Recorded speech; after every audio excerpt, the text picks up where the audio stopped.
ஹோலின்ற ஒரு 15 வயசு பொண்ணு தன்னோட அம்மாவை சின்ன வயசுலயே வந்து இழந்துடுறாங்க. தன்னோட அப்பாவோட பராமரிப்புல தான் வந்து வளர ஆரம்பிக்கிறாங்க. அங்கே இருந்தா தன்னோட அப்பாவுக்கு வந்து அம்மாவோட ஞாபகம் இருக்கிறதுனால வேற ஊருக்கு போய் வந்து செட்டில் ஆகுறாங்க. அங்க போனதுக்கு அப்புறம் அந்த ஊர்ல கார்பேஜ் கலெக்டரா இருக்க கிட்டுன்னு சொல்ல போற ஒரு நபரை வந்து சந்திக்கிறாங்க. அவங்க 2 பேரும் வந்து காதல் வயப்படுறாங்க. இதுக்கு எதிராக அவங்க அப்பா வந்து இருக்காங்க. இதுக்கப்புறம் என்னாச்சு அப்படின்றதான் இன்னைக்கு நான் பார்க்க போற படத்தோட மீதி சுவாரஸ்யமான கதையே. அந்த வகையில இன்னைக்கு நான் பார்க்க போற படம் 1973ல டெரன்ஸ் மாலிக்கோட இயக்கத்துல வெளியான பேட்லேண்ட்ஸ் படத்தோட கதையை தான் பார்க்க போறோம். வாங்க இப்ப வீடியோக்குள்ள போகலாம். இப்ப படத்தோட ஸ்டார்டிங்ல பாத்தீங்கன்னா ஒரு பொண்ணோட வாய்ஸ் ஓவர் வந்து கேக்குது. அந்த பொண்ணு தான் பாத்தீங்கன்னா நம்ம படத்தோட கதாநாயகியான ஹோலி. அவங்க என்ன பண்றாங்கன்னா ஒரு பெட்ல உட்காந்துக்கிட்டு அவங்க வாய்ஸ் ஓவர்ல வந்து பேசுற மாதிரி இருக்கு. அப்ப அந்த பொண்ணு என்ன சொல்றாங்கன்னு பாத்தீங்கன்னா, இந்த மாதிரி எனக்கு சின்ன வயசா இருக்கும்போது எங்க அம்மாவுக்கு நுமனியா வந்து அவங்க வந்து இறந்து போயிட்டாங்க. அதே ஊர்ல இருந்தா தன்னோட அப்பாவுக்கு வந்து அம்மாவோட ஞாபகம் வந்துகிட்டே இருக்கிறதுனால அந்த ஊரை விட்டு கிளம்பி நாங்க வேற ஊருக்கு வந்து செட்டில் ஆகிட்டோம். எங்க அப்பா வந்து ஒரு பெயிண்டரா இருக்காங்க. என்னோட பேர் வந்து ஹோலி. நான் வந்து இன்னும் ஸ்கூல் தான் வந்து படிச்சுக்கிட்டு இருக்கேன். எனக்கு 15 வயசு ஆகுதுன்னு சொல்லி ஒரு வாய்ஸ் ஓவர் வந்து பேசுறாங்க.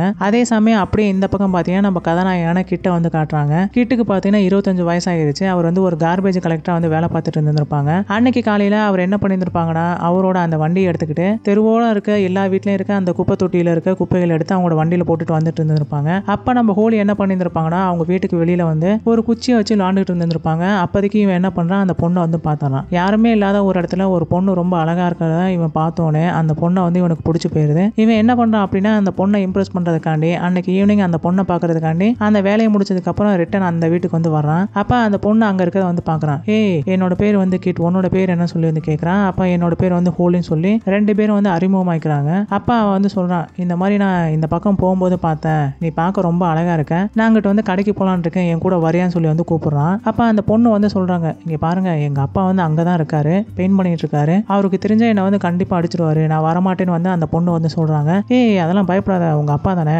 நான் சொல்லிக்கிறேன், நீ வா அப்படின்னு சொல்லி கூப்பிடுறான். சரின்னு சொல்லிட்டு அந்த பொண்ணு வந்து நடக்க ஆரம்பிக்கிறாங்க. அப்ப பாத்தீங்கன்னா டக்குன்னு அவங்க அப்பாவோட வாய்ஸ் வந்து கேக்குது. ஹோலி, நீ என்ன பண்ற, எங்க போற, இங்க வா அப்படின்னு சொல்லி கூப்பிட்டோன்னே, ஐயோ எங்க அப்பா வந்து கூப்பிட்டுட்டாங்க, நான் வந்து போறேன்னு சொல்லிட்டு அந்த பொண்ணு என்ன பண்ணாங்கன்னா வேகமா வந்து ஓடி போறாங்க. அப்பா அவன் வந்து சொல்றான், சரி நம்ம எப்போ வந்து சந்திக்கலாம் சொல்லி கேட்டோன்னே, எனக்கு தெரியல, பார்க்கலாம் அப்படின்னு சொல்லிட்டு அந்த பொண்ணு வந்து ஓடி போறாங்க.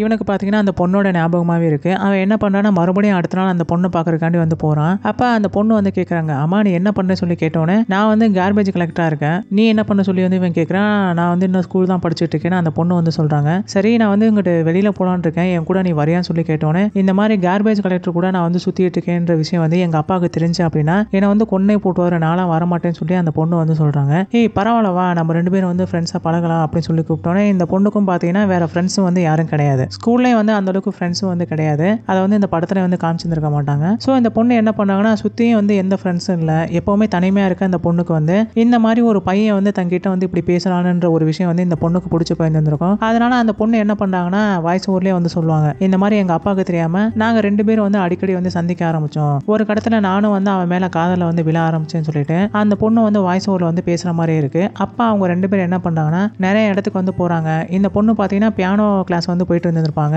இவன் என்ன பண்ணுவான், அவனோட கார்லயே வந்து அந்த பொண்ணை கொண்டு போய் விடுறதும் மறுபடியும் பிக்கப் பண்ணிட்டு வீட்டுல கொண்டு வந்து விடுறதும் வெளியில போய் சுத்துறதுன்ட்டு நிறைய இடங்களுக்கு வந்து போயிருந்திருப்பாங்க. நிறைய இடங்களை வந்து எக்ஸ்ப்ளோர் பண்ணதுக்கு அப்புறம் ஒவ்வொரு இடங்களும் சுத்தினதுக்கு அப்புறம் இவங்க 2 பேரும் வந்து காதல வந்து விழ ஆரம்பிச்சிருந்திருப்பாங்க. ஒரு கட்டத்துல இவன் என்ன பண்றானா இவங்க அப்பாவை பாக்குறதுக்காண்டி அவர் வேலை பார்க்குற இடத்துக்கு வந்து போயிருந்திருப்பான். அன்னைக்கு ஒரு நாள் அவங்க அப்பா என்ன பண்ணிட்டு இருந்திருப்பாங்கன்னா பெயிண்டிங் வந்து பண்ணிட்டு இருந்திருப்பாங்க. அப்பா அங்க போனதுக்கு அப்புறம் இந்த மாதிரி ஹலோ சார் நீங்க என்ன பண்ணுறீங்கன்னு கேட்டோன்னே, பார்த்தா தெரியலையா, வேலை பார்த்துக்கிட்டு இருக்கேன், ஆமா நீ யாருன்னு சொல்லி கேட்டோன்னே, என்னோட பேர் வந்து உங்களுக்கு வந்து ஹோலியை தெரியுமான்னு கேட்டோன்னே, ஆமா என்னோட பொண்ணு தான், இப்போ என்ன அதுக்கு அப்படின்னு சொல்லி கேட்டோன்னே, ஒன்றும் இல்லை நான் சும்மா தான் வந்து கேட்க வந்தேன்னு சொல்லிட்டு இவன் என்ன பண்றான், கார் எடுத்துட்டு கிளம்பி போயிடுறான். இவருக்கு வந்து புரிஞ்சு போயிடுது. அப்ப தன்னோட மக வந்து யாரோ ஒருத்தன் கூட சுத்துறது, அன்னைக்கு வந்து யாரோ ஒருத்தன் கூட போனான்னு சொன்னாலே அது வந்து ஒருவேளை இவனா இருக்குமோ சொல்லிட்டு இவருக்கு வந்து டவுட் வர ஆரம்பிக்குது. இவங்க அப்பா பார்த்தீங்கன்னா ரொம்ப ஸ்ட்ரிக்ட் ஆனவர். அவங்க அம்மா இறந்து போனதுக்கு அப்புறம் தனிமையா இருக்கும்போது இவங்களோட பொண்ணு மட்டும் தான் இவங்களுக்கு ஒரே துணையா இருக்கிறது. அவங்களும் இந்த மாதிரி யாரோ ஒருத்தன் கூட வந்து ஊர் சுத்தி சின்ன வயசுலயே வந்து கெட்டு போயிடுவான்னு சொல்ற ஒரு எண்ணத்துல அவர் என்ன பண்ணியிருந்திருப்பாங்கன்னா, இனிமே நீ அவனை எது பார்க்க போனா அப்படின்னா இந்த நாயை சொல்ற மாதிரி உன்னை வந்து நான் சுட்டு கொண்டுருவேன்னு சொல்லிட்டு அவங்க வளர்த்த அந்த நாயவே வந்து சுட்டு கொண்டுறாரு. இந்த பொண்ணுக்கு வந்து என்ன பண்றேன்னே தெரியல, ரொம்ப பயத்திலே இருக்கான். அதனாலே பாத்தீங்கன்னா இவங்க 2 பேரும் வந்து சில நாட்களை வந்து சந்திக்காம இருக்காங்க. என்ன இவ வந்து இப்ப வீட்டுக்கும் வரதில்லை கிளாஸுக்கும் வரதில்லை என்னாச்சுன்னு சொல்லிட்டு இவன் என்ன பண்ணானா மறுபடியும் கொஞ்ச நாள் கழிச்சு இவளை பாக்குறதுக்காண்டி அவங்க வீட்டுக்கு வந்து போறான். அப்ப அந்த வீட்டுக்கு வெளியில பாத்தீங்கன்னா நியூஸ் பேப்பர் வந்து கீழே கடந்த வாக்கிலே இருக்கு. யாருமே வந்து இன்னும் எடுக்கல போல, இவ்வளவு காலையில நேரம் ஆகிருச்சு, என்னடா வீட்டுல இருக்கான்னு சொல்லிட்டு இவன் என்ன பண்றான், அந்த நியூஸ் பேப்பர் எடுத்துட்டு வீட்டுக்குள்ள கொடுக்கலாம்னு சொல்லிட்டு உள்ள போய் கதவை தட்டுறான். யாருமே வந்து திறக்கிற மாதிரி இல்லை. ஒருவேளை யாராச்சும் வெளியில போயிருப்பாங்க சொல்லிட்டு கதவை வந்து திறந்து பாக்குறான். கதவை வந்து ஓப்பன்ல தான் இருக்கு. அதே சமயம் அந்த பக்கம் பக்கம் பார்த்தீங்கன்னா ஹோலியோட அவங்க அப்பா என்ன பண்ணியிருப்பாங்கன்னா அந்த பொண்ணு பியானோ கிளாஸ் முடிச்சதுக்கு அப்புறம் கார்ல வந்து கூட்டிட்டு வந்துட்டு இருந்திருப்பாங்க. இந்த பக்கம் இவன் என்ன பண்றானா அந்த வீட்டுக்குள்ள போனதுக்கு அப்புறம் ஹோலியோட ரூமுக்கு போயிட்டு ஒரு சூட்கேஸ் வந்து எடுக்கிறான். அந்த சூட்கேஸ்ல வந்து ஹோலியோட திங்ஸ் எல்லாத்தையும் வந்து பேக் பண்றான். ட்ரெஸ் எல்லாம் போட்டு பேக் பண்ணிட்டு இருக்கான். அதே சமயம் ஹோலி அவங்க அப்பா அவங்க 2 பேரும் வந்து வீட்டுக்குள்ள வந்து வராங்க. ஆமா டே நீங்க என்ன பண்ணிட்டு இருக்கேன்னு அவங்க அப்பா வந்து கேட்குறாங்க. ஒன்றும் இல்லை, நான் வந்து வெளியில வந்து இந்த கன்னு கிடந்துச்சு, இந்த கன்னை வந்து உங்களோட தான் சொல்லி கொடுக்கலான்னு இங்கே வந்தேன் அப்படின்னு சொல்லியிருந்திருப்பான். அப்போ உண்மையை சொல்லுன்னு கேட்டோன்னே இங்கே பாருங்க நானும் உங்க மகளும் வந்து லவ் பண்றோம், எங்களை வந்து வெளியில விடுங்க, நாங்கள் 2 பேரும் ஓடி போலான்னு இருக்கோம் சொன்னோன்னே இவருக்கு வந்து செம்ம கோவம் வர ஆரம்பிச்சிருக்கும். ஓஹோ ஏன் முன்னாடியே வந்து என்னோட பொண்ணை வந்து நீ கூட்டிட்டு போயிருவியான்னு சொல்லிட்டு அவர் வந்து இவன் அடிக்கிறதுக்கு வர மாதிரி இருக்காரு. அப்பா வந்து கொஞ்சம் அசைஞ்சிங்க அப்படின்னாலும் நான் வந்து உங்களை ஷூட் பண்ணாலும் பண்ணிடுவேன், தயவு செஞ்சு எங்களை வந்து விட்டுருங்கன்னு சொல்றாங்க. அப்பா அவர் என்ன பண்றாருன்னா ஓஹோ அவ்வளோ தைரியம் வந்துருச்சேன், நான் போய் போலீஸ் கிட்ட வந்து ஃபோன் பண்ணி சொன்னா நீ என்ன பண்ணு சொல்லி கேட்டுட்டு அவர் என்ன பண்ணாரு வேகமாக வந்து கீழே இறங்கி ஓராரு. இங்க பாருங்க இன்னும் ஒரு அடி எடுத்து வச்சிங்கன்னா கூட நான் வந்து உங்களை ஷூட் பண்ணிடுவேன்னு சொல்லி நம்ம கிட்ட வந்து சொல்றான். ஆனா அவர் வந்து அப்படியே கேட்குற மாதிரி தெரியல.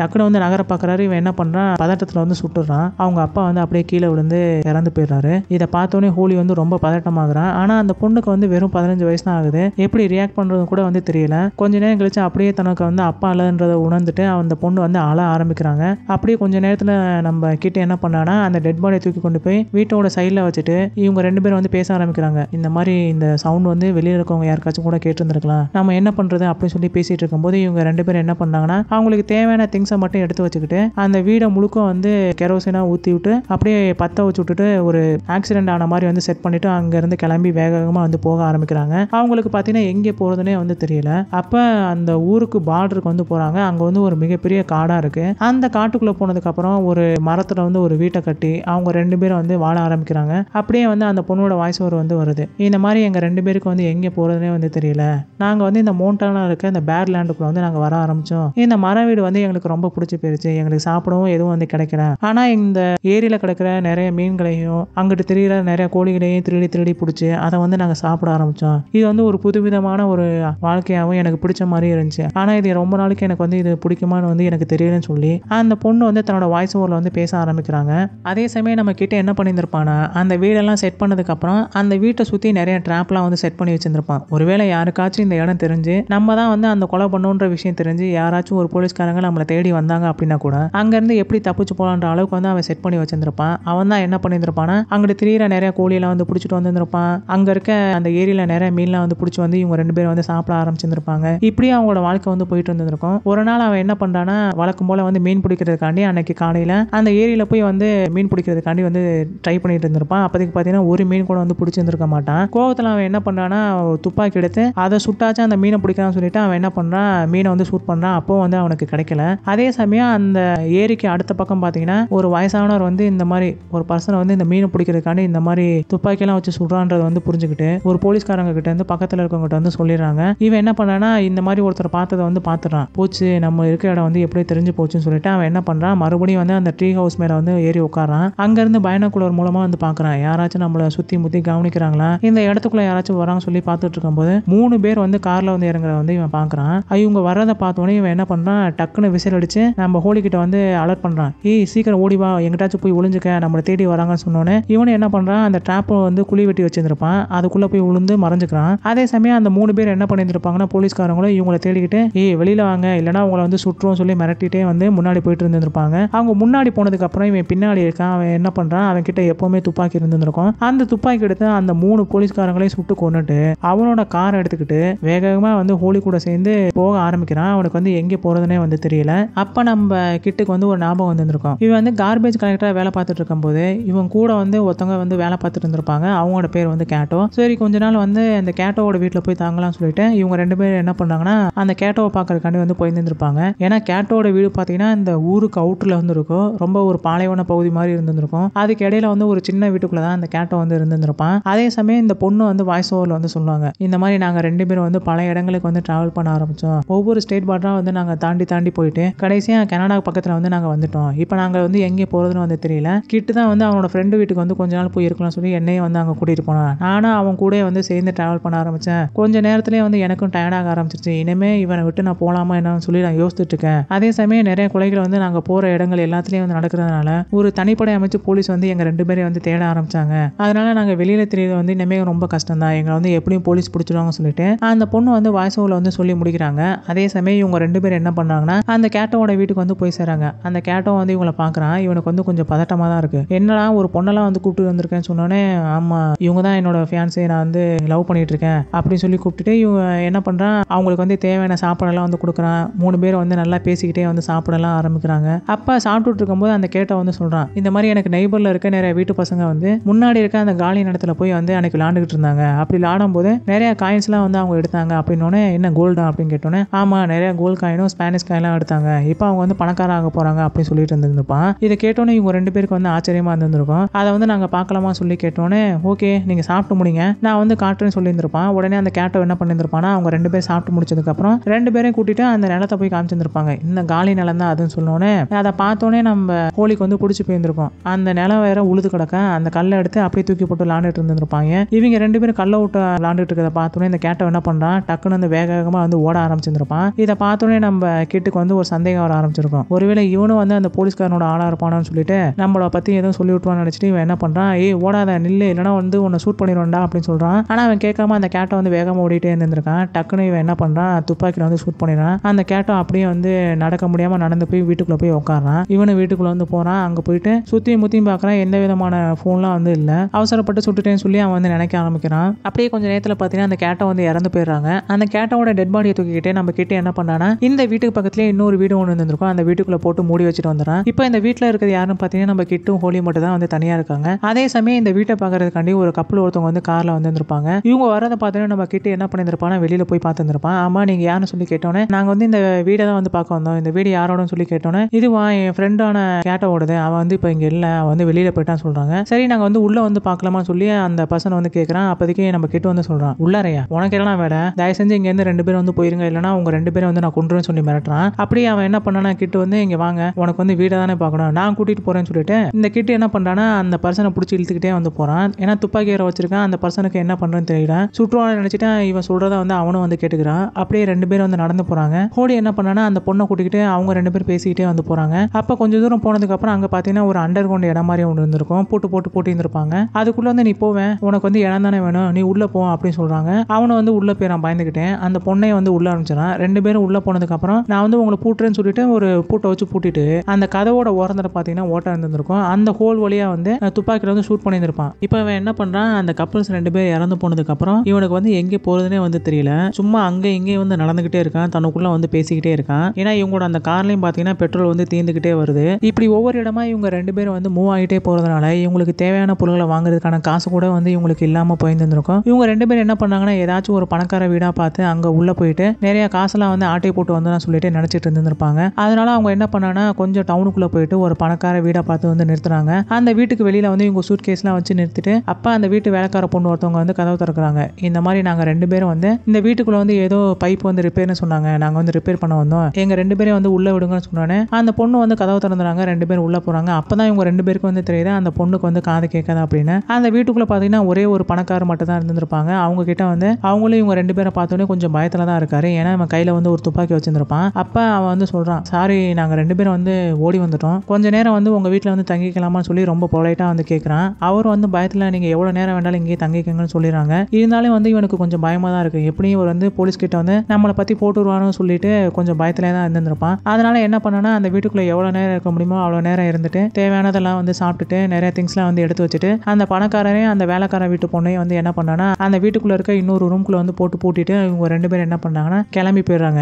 இப்படி போறதுக்கு முன்னாடி பாத்தீங்கன்னா இவங்க வீட்டை வந்து காலிங் பெல்ல ஒருத்தர் வந்து அனுப்பிச்சிருப்பாங்க. நம்ம கிட்ட தான் என்ன பண்ணிருப்பானா போய் கதவை திறந்துருப்பான். அப்ப அந்த வீட்டுக்காரர் இருக்காரு பாத்தீங்கன்னா, அவர் வந்து ஒருத்தரை மீட் பண்றேன்னு சொல்லிட்டு அப்பாயின்மெண்ட் வந்து கொடுத்துருப்பாங்க. அதனால அந்த வீட்டுக்காரரை பாக்குறதுக்காண்டி அந்த அப்பாயின்மெண்ட் வாங்கினர் வந்து அன்னைக்கு வந்திருப்பாங்க. இந்த மாதிரி நான் வந்து அவரை பார்க்க வந்திருக்கேன், என்னை வந்து வீட்டுக்குள்ள விடுங்க சொல்லி கேட்கும்போது இவன் என்ன பண்றான், இல்ல அவர் வந்து ரொம்ப சிக்கா இருக்காருன்னு சொல்லியிருப்பான். சிக்கா என்ன சொல்றீங்க, நேற்று நைட்டு தான் என்கிட்ட வந்து ஃபோன் பண்ணி என்னை வந்து வீட்டுக்கு வர சொன்னாங்க, நீங்க வந்து இப்படி சொல்றீங்கன்னு சொல்லி கேட்டோன்னே, இல்ல அவர் வந்து சிக்கா இருக்காரு, அதனால தான் அவரை பாத்துக்கிறதுக்கு நான் வந்தேன், நீங்க வந்து இன்னைக்கெல்லாம் வர வேணாம் நாளைக்கு வாங்கன்னு சொன்னோன்னே அவர் என்ன பண்றாருன்னா ஒரு லெட்டர் மட்டும் எழுதி அவர்கிட்ட வந்து கொடுத்துருங்கன்னு சொல்லிட்டு அவர் வந்து கிளம்பி போறாரு. ஆனா அவருக்கு பாத்தீங்கன்னா ரொம்ப டவுட்டா தான் இருந்திருக்கும். ஸோ அந்த பர்சன் என்ன பண்ணிருப்பானா போலீஸ் கிட்ட வந்து போட்டுட்டு இருந்திருப்பான். அதே சமயம் இவங்க 2 பேரும் என்ன பண்ணாங்கன்னா, இப்போ இந்த திங்ஸ்லாம் எடுத்துக்கிட்டு இந்த பணக்கார வீட்டு ஒருத்தர் இருக்கார் பாத்தீங்களா, அவரோட காரையும் வந்து எடுத்துக்கிட்டு அவங்க 2 பேரும் என்ன பண்றாங்கன்னா எங்கே போறோம்னு தெரியாம வந்து வேகமா போயிட்டு இருந்திருப்பாங்க. அப்படியே ரொம்ப தூரம் வந்து காரை ஓட்டிக்கிட்டே வந்து போறாங்க. அப்படியே இருட்டே ஆகிடுது. அவங்க கிட்ட வந்து ஒரே ஒரு மேப் மட்டும் தான் இருக்கும். அந்த மேப்பை பார்த்து கனடாவோட பார்டர் கிட்டே வந்து போயிருந்திருப்பாங்க. அந்த இடமும் இடம் பார்த்தீங்கன்னா ரொம்ப பறந்து விரிஞ்ச ஒரு இடமா இருந்திருக்கும். ஒரு சின்ன மரம் கூட வந்து இருந்திருக்காது. அன்னைக்கு ஈவினிங் அவங்க 2 பேரும் என்ன பண்ணியிருந்திருப்பாங்கன்னா, அங்கேயே வந்து ஒரு நெருப்பு பற்ற வச்சுட்டு எல்லாத்தையும் மறந்துட்டு அவங்க 2 பேரும் வந்து அமைதியாக பேசி டான்ஸ் ஆடிட்டு இருந்திருப்பாங்க. அடுத்த நாள் காலையில் வந்து விடியுது. மறுபடியும் வந்து கார் எடுத்துட்டு எங்கே போகிறோம்னு தெரியாமல் போய்கிட்டே இருக்காங்க. அப்போ ஒரு இடத்துல கார் எடுத்துனதுக்கு அப்புறம் அந்த பொண்ணு வந்து சொல்கிறாங்க, இந்த மாதிரி எவ்வளோ நாள் தான் வந்து இதே மாதிரி நம்ம ஓடி ஓடி ஒளிய போகிறோம், ஒரு சரியான இடம் கூட இல்லை, நான் தூங்கியே ரொம்ப நாள் ஆச்சு, ஒழுங்கா சாப்பிடவும் இல்லை, இந்த மாதிரி எப்படி வந்து வாழ்க்கையை வாழ்றது, எனக்கு வந்து இது வந்து சுத்தமாக பிடிக்கலன்னு அந்த பொண்ணு வந்து சொல்கிறாங்க. ஏன் உனக்கு வந்து இது பிடிக்கல, நான் உன் கூட தானே இருக்கேன், என்ன நம்பு, நம்ம வந்து ஒரு நல்ல இடத்துக்கு போயிடலாம் சொல்லிட்டு இவங்க 2 பேரும் என்ன பண்ணுறாங்கன்னா, இங்கே இருந்து எங்கேயாச்சும் தப்பிச்சு கனடாக்கு போயிடலாம் சொல்லிட்டு அந்த காரை கொண்டு போய் ஒரு பிரிட்ஜுக்கு கீழே போட்டுட்டு, அது பார்த்தீங்கன்னா ஒரு ட்ரெயின் ரோடுக்கு பக்கத்தில் இருந்திருக்கும். ஸோ பக்கத்தில் பார்த்தீங்கன்னா ஒரு ட்ரெயின் வர மாதிரி இருந்திருக்கும். அந்த ட்ரெயின் வந்து கொஞ்சம் ஸ்லோவாகும் போது அதில் ஏறி கூச்சு நம்ம வந்து இங்கேருந்து தப்பிச்சு போயிடலாம், கனடாக்கே வந்து போயிடலாம் சொல்லி நினச்சிட்டு இருந்திருப்பாங்க. அதே மாதிரி அந்த காரை கொண்டு வந்து அங்கே போட்டதுக்கு அப்புறம் இவங்க 2 பேரும் வந்து அந்த ட்ரெயினுக்கு வந்து வெயிட் பண்ணிட்டு இருந்திருப்பாங்க. அந்த ட்ரெயினும் பார்த்தீங்கன்னா ரொம்ப வேகமாக போனதுனால அவங்க 2 பேரால அந்த ட்ரெயின் மேலே ஏற முடிஞ்சிருக்காது. இப்போ என்ன பண்ணலாம்னு சொல்லி யோசிச்சிட்டே இருக்கும்போது அப்படியே இருட்டும் ஆகிடுது. இங்கே வந்து நம்ம இருக்க முடியாது, நம்ம வேற எங்கேயாச்சும் போகலாம்னு சொல்லிட்டு அன்னைக்கு நைட்டு இவங்க 2 பேரும் என்ன பண்ணுறாங்கன்னா, அந்த கார் எடுத்துட்டு ரொம்ப வேகமாக வந்து போகிறாங்க. அடுத்த நாள் காலையில் வந்து விடியுது. அந்த பொண்ணு வந்து ரொம்ப சோகமாகவே போயிடுறாங்க. அப்படி போயிட்டு இருக்கும்போது பார்த்தீங்கன்னா அந்த பார்டர் கிட்ட ஒரு ட்ரக் ஹோம் ஒன்று இருக்கு. அந்த ஹோம் கிட்ட வந்து இவங்க 2 பேரும் வந்து போகிறாங்க. ஏன்னா இவங்களோட கார்லையும் பார்த்தீங்கன்னா கேஸ் வந்து ரொம்ப கம்மியாயிருச்சு. ஸோ அங்கே இருக்கவங்க கிட்ட வந்து கேஸ் இருக்குன்னு நினச்சிட்டு அங்கே போய் வந்து கேட்குறாங்க. அங்கே ஒரே ஒரு பர்சன் மட்டும் வெளியில் வர்றாங்க. இந்த மாதிரி எங்கள் வண்டியில் வந்து கேஸ் வந்து ரொம்ப கம்மியாக இருக்குது, உங்ககிட்ட இருக்குன்னு நினைக்கிறேன், எங்கள் வண்டிக்கு கொஞ்சம் தாங்கலை, நாங்கள் வந்து ரொம்ப தூரத்துலேருந்து வந்திருக்கோம், எல்லா விஷயத்தையும் என்னால் வந்து எக்ஸ்பிளைன் பண்ண முடியாது, தயவு செஞ்சு கொடுங்கன்னு சொல்கிறான். அவர் வந்து பார்த்துக்கிட்டே இருக்காரு. உங்கள் மேலே வந்து எனக்கு ரொம்ப டவுட்டாக இருக்குது, நான் வந்து போலீஸ் கிட்ட சொன்னாலும் சொல்லிடுவேங்காங்க. அப்படியா, நான் வந்து என் கையில் அந்த கன் இருக்குது, நீ இப்போ தரலனா உன்னை வந்து நான் இங்கேயே போட்டு தள்ளிடுவேங்கிறான். உடனே அவன் என்ன பண்ணுறான், தப்பிச்சு ஓடிடுறான். இந்த பக்கம் பார்த்தீங்கன்னா இவங்க 2 பேரும் என்ன பண்ணுறாங்க, அந்த காரில் வந்து அந்த பெட்ரோல் எடுத்து ஊற்றிட்டு இங்கேருந்து தப்பிச்சு போகலான்னு பார்க்கும்போது அப்போ அந்த பொண்ணு வந்து சொல்கிறாங்க, அங்கே பாரு அப்படின்னோடனே அங்கேருந்து ஒரு ஹெலிகாப்டர் வந்துட்டு இருந்திருக்கும். உடனே இவன் என்ன பண்ணுறான், ஏய் ஹாலி சீக்கிரம் என் கூட வா, நம்ம இங்கேருந்து தப்பிச்சு போயிடலாம், அந்த போலீஸ் வந்து நம்மளை தான் பிடிக்க வராங்கன்றா. அப்போ அந்த பொண்ணு சொல்கிறாங்க, என்னால் இனிமேல் வந்து உன் கூட வர முடியாது, இதே மாதிரி என்னால் ஓடி ஓடி ஒளிய முடியாதுன்னு அந்த பொண்ணு வந்து சொல்கிறாங்க. இவனுக்கு வந்து பக்குன்னு போயிடுது. என்னடி பண்ணுற, டக்குன்னு வா அப்படிங்கிறான். இவன் வந்து என்னால் வர முடியாதுன்னு சொல்லிக்கிட்டே இருக்கான். உடனே இவன் என்ன பண்ணுறான், இங்கே பாரு, சரியாக அடுத்த வருஷம் ஜனவரி 1 நியூ இயர் அன்னைக்கு உன்னை வந்து இதே இடத்துல வந்து நான் பார்க்குறேன், நீ வந்து எங்கேயாச்சும் போய் ஒளிஞ்சுக்கன்னு சொல்லிட்டு இவன் என்ன பண்ணுறான், தப்பிச்சு ஓடலான்னு பார்க்குறான். அதே சமயம் அந்த ஹெலிகாப்டரில் வந்து அந்த போலீஸ்காரங்களும் பக்கத்தில் வந்து இறங்கிடுறாங்க. இவனை பார்த்து துப்பாக்கியில் வந்து சுட ஆரம்பிக்கிறாங்க. இவன் என்ன பண்ணுறான், பக்கத்தில் கிடக்கிற ஒரு காரோட கதவை எடுத்து வச்சுக்கிட்டு அதை ஒரு கேடயமாக பயன்படுத்திக்கிட்டு அங்கேருந்து தப்பிச்சு போகிறான்னு சொல்லிட்டு அவனோட காருக்குள்ளே வந்து ஏறிடுறான். அவன் சுட்டதில் ஒரு போலீஸ்காரங்க வந்து இறந்து போயிடுறாங்க. இந்த பொண்ணும் பார்த்தீங்கன்னா அப்ரூவராக வந்து மாறிடுறாங்க. இவன் என்ன பண்ணுறான், அங்கேருந்து கார் எடுத்துகிட்டு வேகமாக வந்து போகிறான். அப்படி போயிட்டு இருக்கும்போது அவனுக்கு தெரியுது அவனோட காரில் வந்து ஆல்ரெடி கேஸ் வந்து தீந்து போன நிலைமையில இருக்குது. கொஞ்சம் தூரம் போனதுக்கப்புறம் ஒரு கேஸ் ஸ்டேஷனில் வந்து வண்டியை நிறுத்திட்டு, என்னோட வண்டிக்கு வந்து கேஸ் வந்து ஃபில் பண்ணுங்களேன், அதே மாதிரி என்கிட்ட வந்து துப்பாக்கி குண்டு வந்து தீந்து போச்சு, நான் இந்த மாதிரி பாட்டில் உடைக்கிறதுக்குன்னு அதை வந்து யூஸ் பண்ணிட்டேன், கொஞ்சம் குண்டுகளும் வந்து தாங்கன்னு சொல்லிட்டு வந்து அந்த பெட்ரோல் ஸ்டேஷன் வந்து நிற்கிறான். அதே சமயம் பார்த்தீங்கன்னா இவனை துரத்திட்டே பின்னாடி வந்து ஒரு போலீஸ்கார வண்டி வந்துருக்கும். அதை பார்த்தோன்னே வந்து புரிஞ்சுப்பான், நம்மளை தான் வந்து இவங்க துரத்திட்டு வராங்கன்னு நினச்சிட்டு அவன் அந்த கேஸையும் வந்து பாதி ஃபில் பண்ண வாக்கில் அங்கேருந்து அப்படியே தப்பிச்சு போகிறான். அப்படியே ரொம்ப தூரம் போயிட்டே இருக்கும்போது பார்த்தீங்கன்னா அந்த போலீஸ்காரங்களும் வந்து விடாமல் துரத்திட்டே வராங்க. குறிப்பிட்ட இடம் போனதுக்கு அப்புறம் தான் அவனுக்கு வந்து தெரியுது, இனிமேல் நம்மளால தப்பிக்க முடியாதுன்னு நினச்சிட்டு அவங்க கிட்ட வந்து சரணடைஞ்சிடறான். அந்த போலீஸ்காரங்களும் வந்து இவனை பிடிச்சிட்டு இங்கேருந்து வேற இடத்துக்கு வந்து கூட்டிகிட்டு போகிறாங்க. அப்போ அந்த இடத்துல வந்து இவன் என்ன பண்ணுறான், ஹோலி வந்து பார்க்குறான். ஏண்டி நீ அப்போவே வந்து என் கூட வந்திருந்தேன்னா நம்ம 2 பேரும் வந்து தப்பிச்சு போயிருந்துருக்கலாம், உன்னால தாண்டி இப்போ வந்து நம்ம 2 பேரும் வந்து மாட்டிக்கிட்டோம், இப்போ என்ன பண்ண சொல்லி பேசும்போது இவனை மட்டும் வந்து தனியாக கூட்டிட்டு அவனை வந்து கஸ்டடியை வந்து எடுத்துக்கிறாங்க. ஏன்னா அவன் வந்து நிறைய வந்து கிரைம் பண்ணிட்டான், நிறைய பேரை வந்து கொண்டுட்டான். ஆனால் அந்த பொண்ணு வந்து எந்த தப்புமே பண்ணல, அவன் கூட மட்டும் தான் வந்து அவன் சுற்றிட்டு இருந்தா தவிர அவன் யாரையுமே வந்து கொலை பண்ணல. அப்போ அந்த பொண்ணோட வாய்ஸ் ஓவர் வந்து மறுபடியும் பேச ஆரம்பிக்கிறாங்க. ஹோலி வந்து சொல்கிறாங்க, இந்த மாதிரி கிட்டு வந்து நிறைய குற்றங்கள் பண்ணிட்டான், நிறைய பேரை வந்து கொலை பண்ணிட்டான், அதனால அவனுக்கு வந்து மரண தண்டனை வந்து கொடுத்துட்டாங்க, அவன் கொஞ்ச நாள்லயே வந்து இறந்து போயிட்டான், நானும் எனக்கு வந்து டிஃபென்ஸ்க்கு வாதான ஒரு வக்கீலோட மகனை வந்து நான் கல்யாணம் பண்ணிக்கிட்டேன், இப்போ நான் ரொம்ப சந்தோஷமா இருக்கேன்னு சொல்லி அவன் வந்து வாய்ஸ் ஓவரில் வந்து இந்த கதையை சொல்லி முடிக்கிறான். அதோட இந்த படமும் முடிஞ்சிடும். இந்த படத்தை பற்றி சொல்லணும்னா இந்த நோமேன்ஸ்னு சொல்லுவாங்க இல்லையா, நாடோடிகளாக வாழ்றவங்க, அந்த மாதிரி இல்லைனா வாழ்க்கை போகிற வேகத்தில் எந்த விதமான குறிக்கோளும் இல்லாமல் அப்படியே காத்து வாக்கில் வாழ்வாங்க இல்லையா, இந்த மாதிரி வாழ்க்கை முறை உங்களுக்கு பிடிக்கும் அப்படின்னா இந்த படம் வந்து உங்களுக்கு பிடிக்கும், கனெக்ட் ஆகும். அப்படி இல்லைனா இந்த படம் வந்து உங்களுக்கு கனெக்டே ஆகாது, பிடிக்கும் வந்து செய்யாது. ஆனால் எனக்கு வந்து இந்த மாதிரியான படங்கள் வந்து ரொம்ப பிடிக்கும், அதனால எனக்கு இந்த படம் வந்து ரொம்ப பிடிச்சிருந்துச்சு. இந்த படத்தை வந்து நம்ம சப்ஸ்கிரைபில் ஒருத்தர் வந்து கமெண்ட் பண்ணி நம்ம கிட்ட வந்து ரிவ்யூ பண்ண சொல்லி வந்து கேட்டிருந்தாங்க. அவருக்கு வந்து ஒரு நன்றியை வந்து சொல்லிக்கிறேன். இந்த படத்தை எடுத்த டைரக்டரான டெரன்ஸ் மாலிக் இது மாதிரியே வந்து இன்னும் 2-3 படங்களை வந்து எடுத்திருந்திருக்காரு. அதனால இனி ஒரு வீடியோக்குள்ள அவரோட படங்களை வந்து நான் விமர்சனங்கள் வந்து பண்ணலான்னு இருக்கேன். இந்த படத்தில் பார்த்தீங்கன்னா எந்த விதமான அடல் கண்டனுமே வந்து கிடையாது, ஒரே ஒரு கிசிங் சீன் தான் இருக்கு. அதை தவிர்த்துட்டு பார்த்தா கூட இந்த படம் முழுக்க வந்து ஃபேமிலியோட வந்து உட்காந்து பார்க்கலாம். ஆனால் இந்த படம் வந்து எல்லாருக்குமே பிடிக்குமான்னு கேட்டிங்கன்னா அது வந்து டவுட் தான். அவ்வளோதான் ஃப்ரெண்ட்ஸ், இப்போ நம்ம வீடியோவோட எண்டுக்கு வந்துட்டோம். மேலும் இது போன்ற உலக படங்களோட விமர்சனங்கள் உங்களுக்கு வேணும்னா மறக்காம நம்ம சேனல்ல போற நிறைய வீடியோக்களை வந்து தொடர்ந்து பாருங்க. மேலும் இன்னொரு வீடியோவில் சந்திப்போம். தேங்க்யூ.